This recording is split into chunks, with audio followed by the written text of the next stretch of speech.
Yanis Varoufakis, just sworn in about an hour ago. Good to have you here.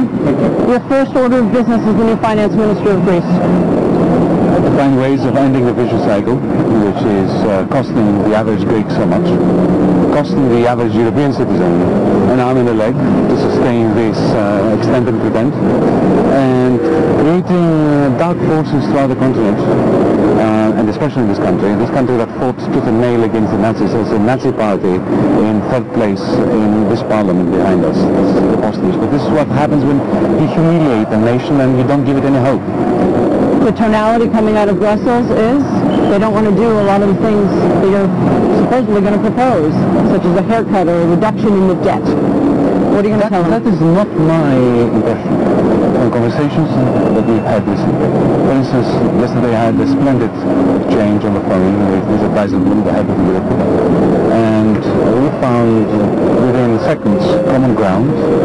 We established that the interests of the Eurozone and of Greece coincide. Mr. Dijsselbloem offered to visit me and the Prime Minister on Friday, so it's coming. I am extremely optimistic that we shall find common ground. The reason why we haven't found it so far in this monetary union of ours is because in this country there hasn't been a government prepared to bargain.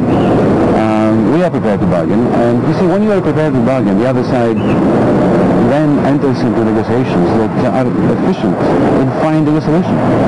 What if they tell you no? What if the ECB tells you no? What if they tell you no, you can't raise the minimum wage, no, you can't reinstate public servants, you can't do these things?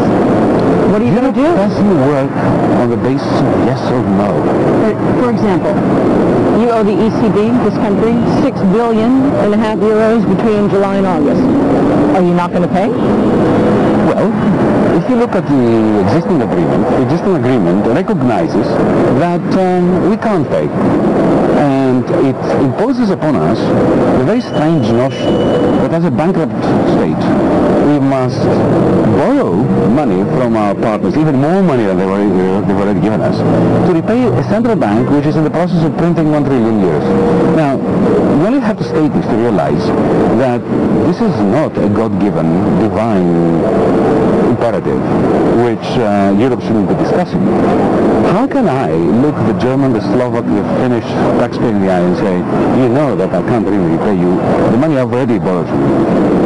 But they're asking me to borrow more to give to the central bank for what?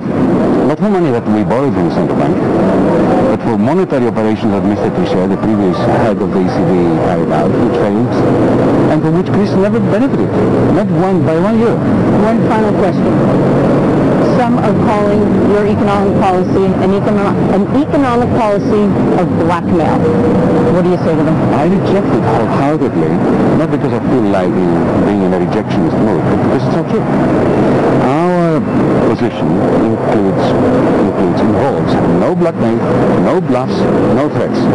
All we are asking our partners in Europe, the International Monetary Fund and the European Central Bank, is for an opportunity as a government that has a fresh mandate from the Greek people, table our comprehensive proposals for ending this never-ending, at least seemingly, Greek crisis.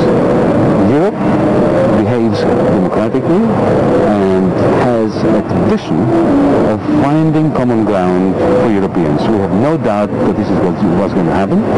And what I suspect is quite strange for our viewers is that it took a radical left party to come to power in order to establish a very basic logic, which is neither left nor right. Just that, bankruptcy cannot be dealt with by more borrowing. Dr. Varoufakis, Minister Varoufakis, thank you so much for joining us.